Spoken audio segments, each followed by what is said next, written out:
자, 그리고 이 하나님의 의가 나타났는데 어디에 있는 하나님의 의냐면 율법 외라고 말씀하고 있습니다. 율법 외에. 율법을 통해서도 의롭게 될 수가 있죠. 그러나 그렇게 된 사람은 아무도 없습니다. 예, 율법의 행위로 의롭다함을 얻을 사람이 아무도 없어요. 그래서 이게 율법으로 말미암는 하나님의 의롭다함을 받는 방법이 있고 율법 외에 하나님의 의롭다 하는 방법이 있음을 성경에서 보여주고 있는 것입니다. 그래서 이게 구약과 신약으로 나누는 거죠. 이것은 서로 관계가 있어요, 없어요? 없어요. 율법 외니까. 율법 외에. 율법과 이렇게 관계가 없다는 거예요. 내용적으로 관계가 없다는 거예요. 율법은 단지 몽학 선생에 대해서 초등교사가 돼서 그리스도께로 인도하는 것으로 관계가 있지 직접적으로 관계가 있어요, 없어요? 직접적으로 없다고 하는 사실입니다. 그래서 율법은 율법의 행위, did, 이 두의 명사형 아닙니까? work. 행위로 말미암아 의롭다함을 받는데 행위로 의롭다함을 받는 사람이 nothing, 아무도 없다는 사실입니다. 근데 율법 외에 하나님의 의는 예수 그리스도를 믿음으로 우리가 의롭다함을 얻는다는 사실이죠. 그러니까 누구든지 예수 그리스도 안에서 그분을 믿으면 무엇이 있어요? 의롭다 하심이 있다고 하는 사실입니다. 이것이 바로 두 가지 방법이라는 것을 우리가 알게 되는 것입니다. 특별히 여기 보게 되면 곧 예수 그리스도를 믿음으로 말미암아라로 말하고 있습니다. 이게 참 아주 깊은 의미예요. 예수 그리스도의 믿음으로 말미암은이라는 뜻의 바른 해석, 번역이 무엇인가라는 문제예요. 헬라 원어를 보게 되면 우리말은 말미암아로 번역이 됐어요. 이게 디아거든요. 디아. 킹제임스 성경은 바이로 번역됐어요. 바이는 꼭 틀리지는 않지만 이제 의미상으로 더 합당한 것이 뭐냐면 수루의 의미예요. 통하여라는 의미입니다.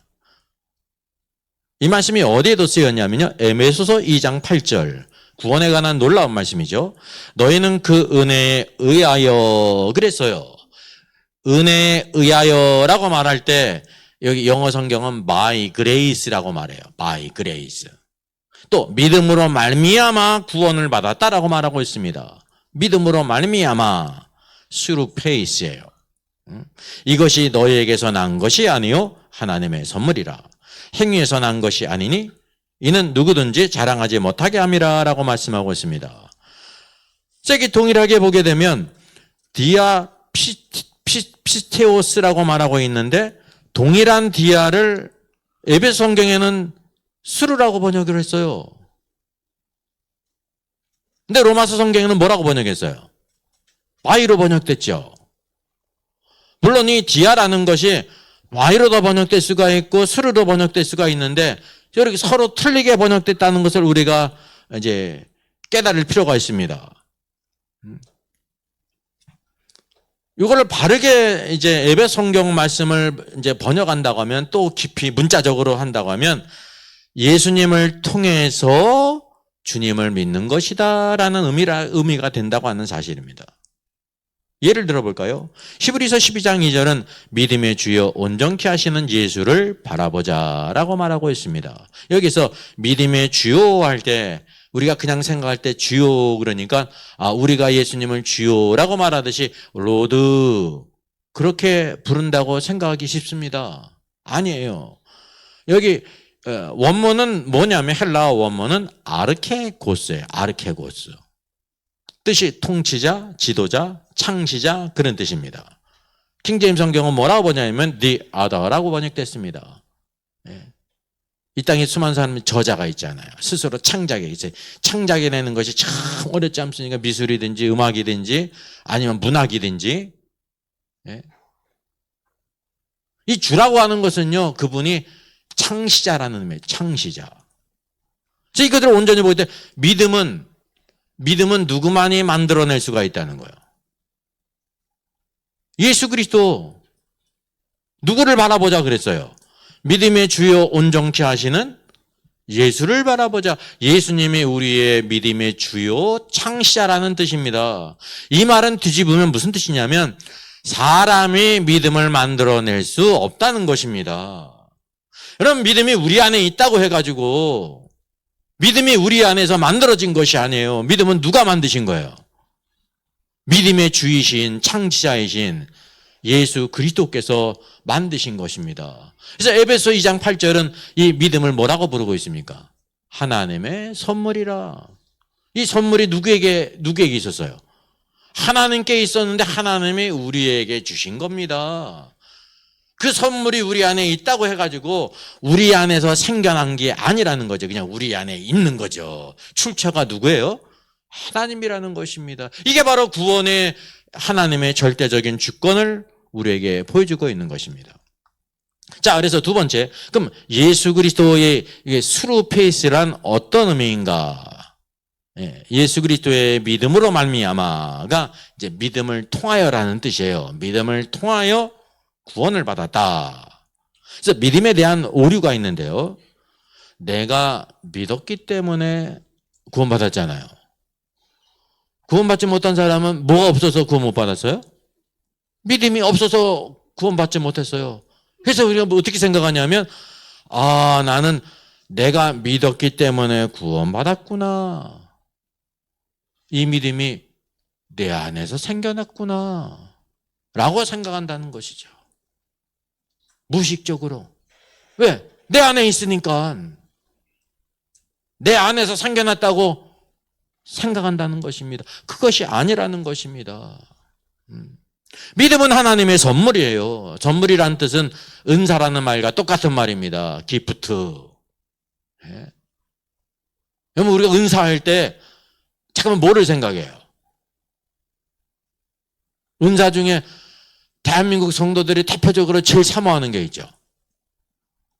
방언이잖아. 방언이 은사예요. 하나님의 선물이라니까. 그보다 더 큰 선물이 뭐가 있어요? 믿음인데 믿음을 선물이라는 거를 생각을 못 한다니까요. 근데 오늘날 이 땅을 판치고 있는 방언은 진짜 방언이에요? 가짜 방언이에요? 가짜 방언이에요. 가짜 방언.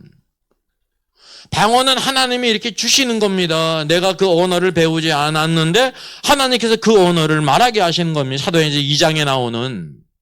그래서 그 말을 듣고 그 땅의 사람들이 듣고 알아들었다니까요. 그 내용이 바로 뭐예요? 예언이에요? 계시예요? 아니에요. 중요한 것은 하나님의 큰 일을 말하는 것입니다. 하나님의 놀라운 일을 행하셨다. 그러니까 하나님을 높이고 찬양하는 말들이에요. 근데 오늘날 방언은 다 뭐예요? 내용의 가짜 방언일 뿐만 아니라 예언을 얘기하고 계시를 얘기하고 막 그러는 거잖아요.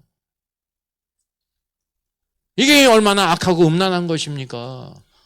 고린도전서만 보더라도 방언이 어떠한 것인지를 쫙 보여주고 있거든요. 알아듣지 못하는 방언보다 알아듣는 말이 더 좋다. 그 방언은 누구에게 유익하냐면 기도를 못하는 사람에게 유익해요. 그럼 방언으로 기도하는 게 좋습니까? 내가 알고 기도하는 게 좋습니까? 내가 알고 기도하는 게 좋죠. 듣는 사람 입장에서 알지도 못하는 말을 막 하면 그거 듣는 건 은혜롭습니까? 얼마나 지루하고 한심합니까? 그 가짜가 없으니 가짜가 판을 친다는 거는 진짜가 없다는 것입니다. 진짜가. 그래서 오늘도 이 모든 선물들 방언은 사람이 만들어낸 것입니다. 그러니까 방언하는 사람들이 오늘날 방언을 어떻게 가르치냐면 랄랄랄랄랄랄랄라 하는 거, 할렐루야 할렐루야라는 거예요. 할렐루야 빨리 해, 할렐루야 할렐루야 막 그리고 그럼 랄랄랄랄랄라 그대로 해. 이게 방언이라는 거예요.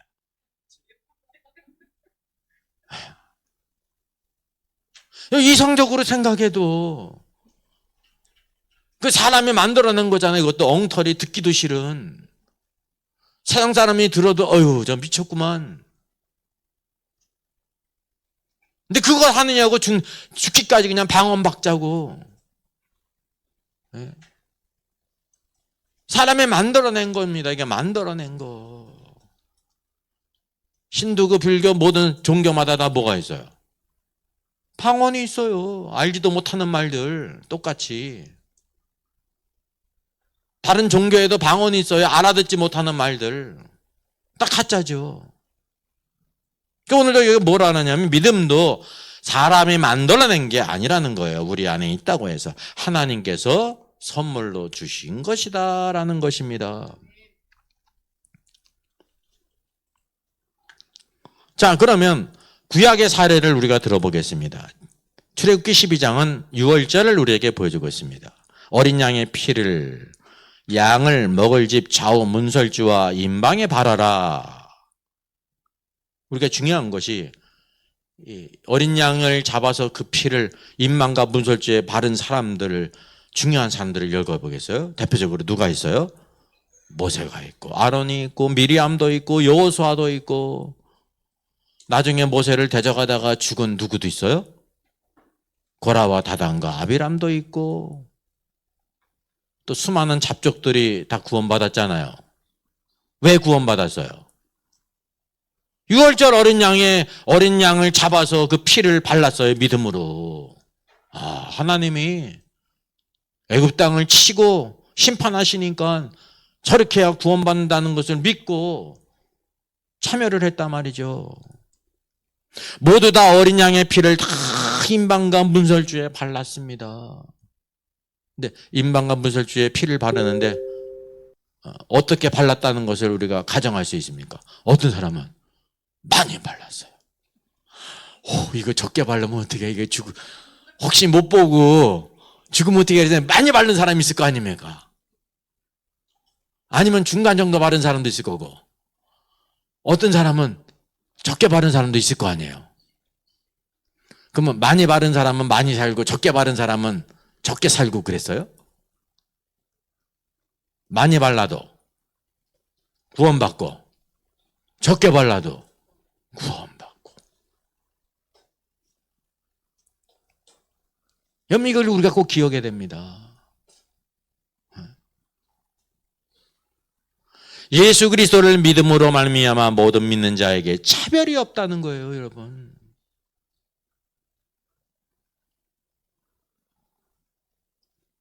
두 번째 예를 보게 되면 그 밤에 그 고기를 불에 구워서 먹으라고 말씀하고 있습니다. 어린 양의 고기를 반드시 먹어야 돼요. 먹는데 어떻게 먹어야 돼요?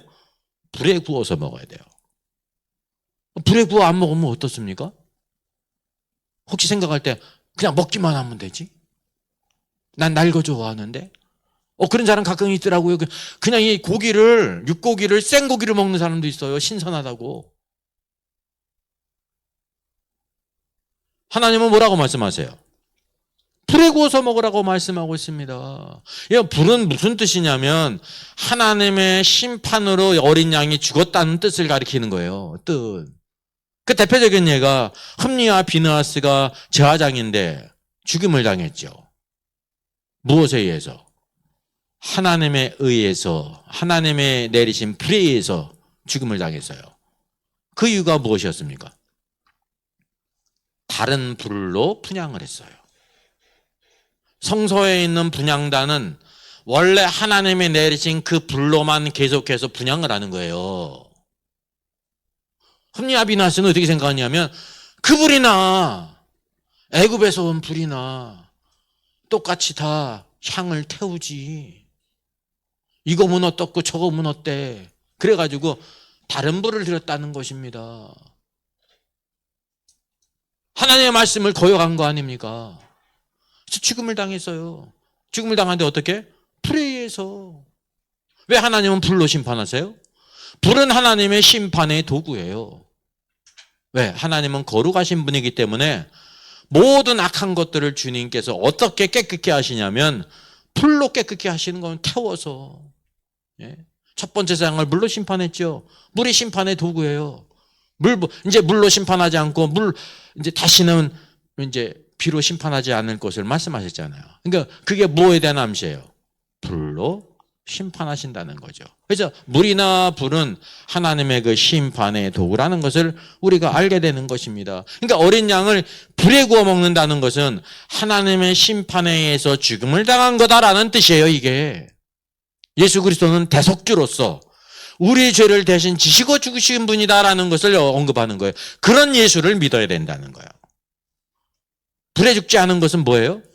날로 먹었어요. 날로 나는 무엇이 없는 거예요? 불이 없는 거예요. 하나님의 심판으로 죽은 것이 아니다.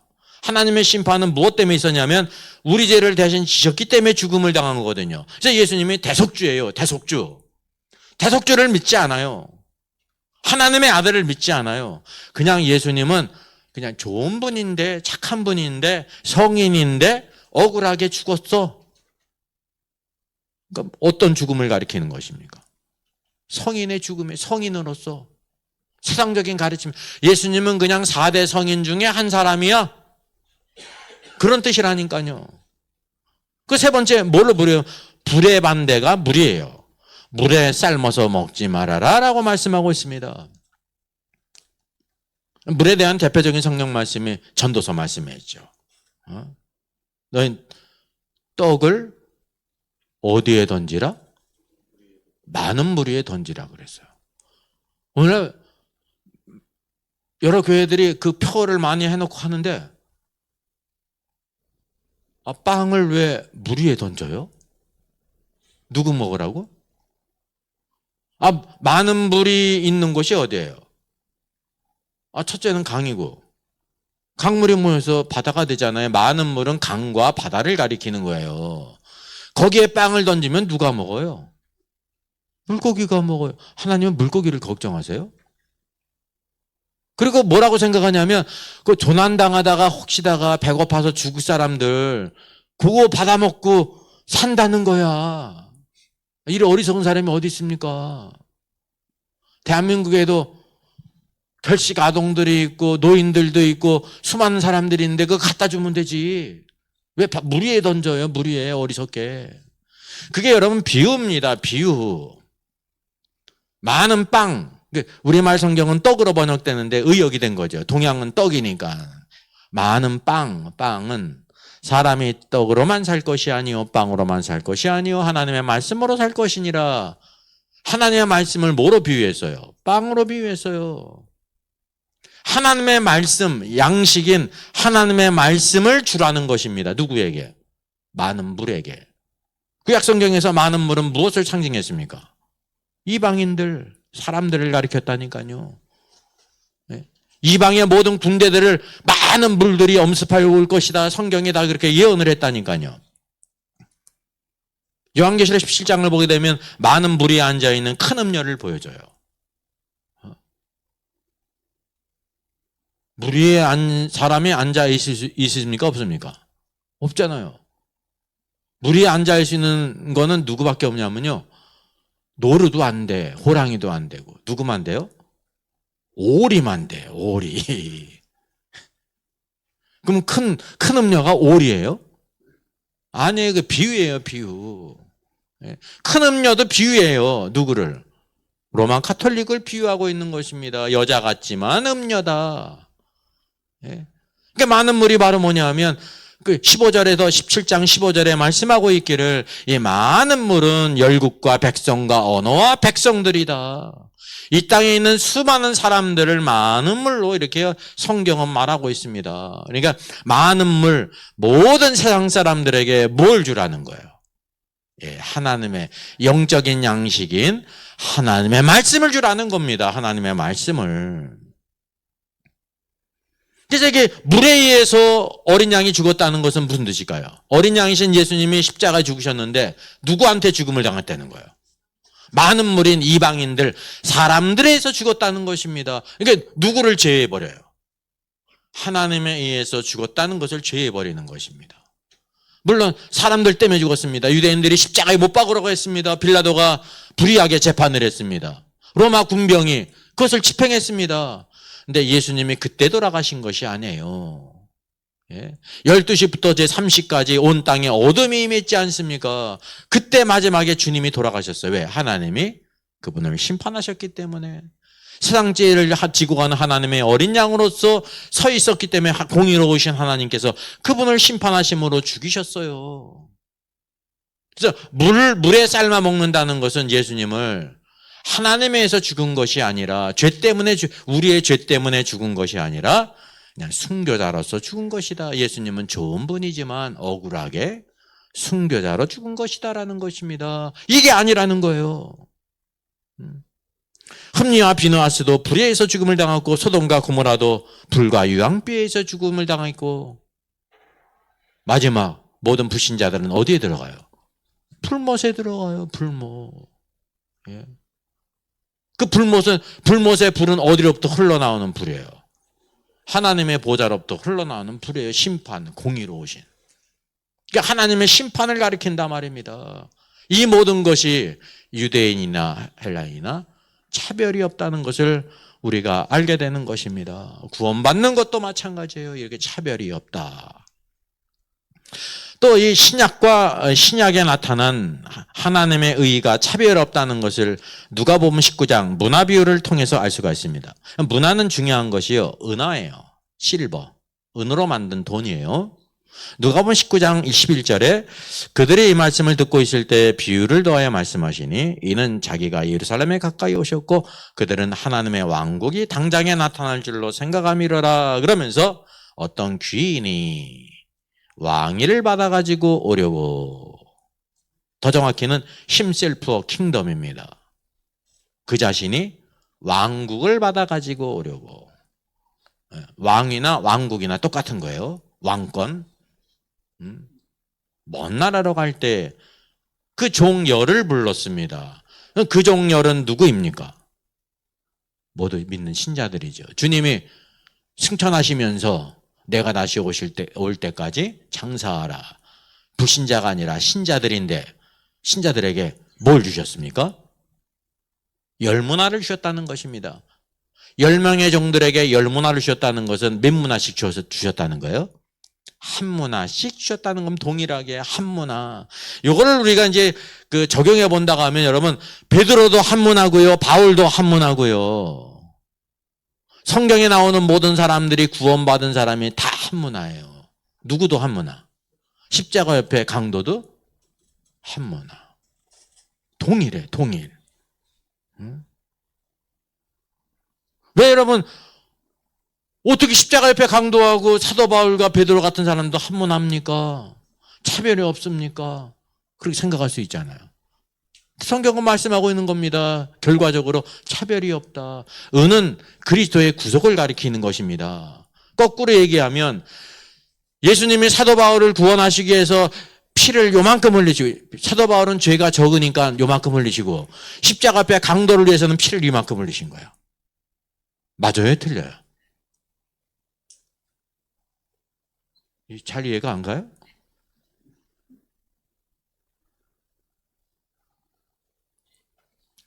우리가 생각할 때 어떤 사람은 착하고 어떤 사람은 예수를 믿어도 어떤 사람은 좀 나쁜 사람이 있잖아요. 그러니까 좀 착한 사람은 예수님의 피가 조금 필요해. 왜냐면 죄가 적으니까. 나쁜 사람은 죄가 많으니까 예수님의 피가 어떻다고 생각해요? 많이어야 될 거 아니에요. 공평하죠? 이렇다고 생각하잖아요. 맞아요? 틀려요? 틀리다 말이죠. 왜? 차별이 없다. 모두 다 죄인이라는 겁니다. 모두 다. 그래서 구원받은 결과도 한 문화라니까요. 누가복음의 관점이. 이게 마태복음과 누가복음의 차이입니다. 차이. 그래서 사복음서가 있는 것입니다. 누가복음은 동일한 한 문화지 않습니까? 누가복음의 목적은 예수 그리스도는 인자이시다, 사람이시다라는 거예요. 사람. 내 생물 가운데 누가 있습니까? 인자가 있거든요. 사람의 모양을 한, 얼굴 모양을. 근데 마태복음 25장을 보니까 달란트가 있잖아요. 중요한 거는 달란트는 은이에요, 금이에요? 금이에요, 금, 골드. 누가복음은 은하고 여기는 금이라니까요. 또 누가복음은 동일한 한 문화씩 주어졌는데 마태복음은 그 종들에게 어떤 종은 5달란트, 어떤 종은 2달란트, 어떤 종은 1달란트. 달란트에 차이가 있어요. 왜 그럴까요? 무엇을 따라 주었기 때문에? 재능을 따라 주었기 때문에. 마태복음은 왕이신 그리스도를 우리에게 보여주고 있습니다. 내 생물 가운데 사자, 라이온에 비유돼요.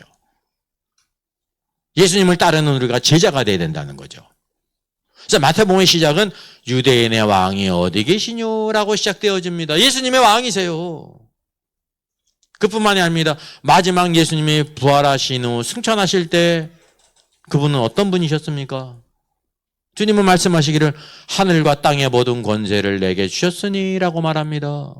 하늘과 땅의 권세를 가지고 있는 사람은 유대인의 왕일까요? 만왕의 왕일까요? 만왕의 왕이십니다. 그분은 만왕의 왕이시라니까요. 이제 이런 차이가 있다는 사실을 알아야 되는 것입니다. 마태복음의 주제는 킹덤이에요. 킹덤 오브 헤븐. 누가복음의 주제는 예수님은 참 사람이시다. 우리가 참 믿음의 사람이 될 때 참 사람이신 예수 그리스도를 닮아가야 그분의 성품을 닮아가는 것입니다. 성품이 변화되지 않은 사람은 여전히 부족하다는 것을 우리가 알아야 되는 것입니다. 누가복음을 대표하는 말씀이 누가복음 19장 10절이잖아요. 네? 삭개오를 구원하신 후에 주님이 말씀하세요. 인자가 온 것은 사람을 구원하려 함이니라. 그게 사람에게 중요한 게 바로 무엇입니까? 구원이에요. 즉 구원받은 자에게 주님이 뭘 주세요? 한 문화를 주시는 것입니다. 근데 마태복음은 천국을 우리에게 말씀하고 있기 때문에 왕국을 말씀하고 있기 때문에 왕국을 따르는 제자가 돼야 되는데 제자가 된 사람들에게는 다 재능을 따라서 어떤 자는 5달란트, 2달란트, 1달란트를 주신다는 것을 우리에게 보여주고 있습니다. 그래서 중요한 것이 하나님의 의가 차별이 없다. 어디에서? 누가복음에서. 구원을 말씀하고 있는 누가복음에서 차별이 없다는 것을 알게 됩니다.